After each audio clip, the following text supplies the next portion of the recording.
I'm curious, James, as I was mentioning to our viewers, no games are going to be played next Tuesday, which is Election Day. That's the first time this is happening. What went into this decision?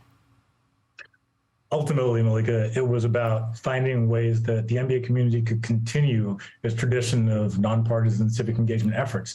And especially in light of the commitment made in 2020, the question was, how do you deepen that? How do you go further? And changing the schedule to make sure there were no games on Election Day, and then that all 30 teams play on November 7th, the day before, so we can use that moment to drive more attention from fans to folks in the community to the fact that we have elections coming up. It's important that everybody get involved and raise their voices. That was the most important thing. And so the process was one of months going back to the spring from a lot of different people in a lot of different departments across the NBA, the Players Association, and teams.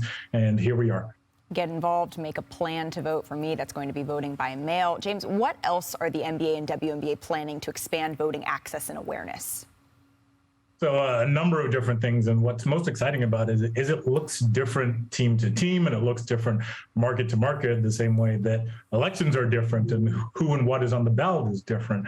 But first and foremost is not playing games on Election Day, November 8th, having all 30 teams play on November 7th, and then using everything at our disposal from the league office to the Players Association to teams to bring people in, which includes things like last week here in DC, Monumental Sports and Entertainment, which operates the Wizards and the Mystics. They partnered with an organization called Headcount. So out on the concourse, people who were in the arena for the game could come in and register to vote. Had WNBA players from the Mystics, Alicia Clark and Elizabeth Williams, there to actually engage the fans and say, come on in, this is what we want you to be able to do, is express your opinion. That's really important. But also we have big digital platforms. And so thinking about how we use all of those and making sure that, for example, Oklahoma City is doing a lot of work to engage its fans through digital.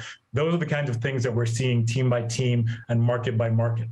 Switching gears here, James, a storyline we're following closely is Kyrie Irving's posts on social media about a book and a movie that contain anti-Semitic falsehoods, multiple quotes by Adolf Hitler, or at least purported to be by Adolf Hitler, also denying the Holocaust took place. So as head coach, or head of the NBA Social Justice Coalition, rather, what roles do you and your organization play in addressing Kyrie's actions?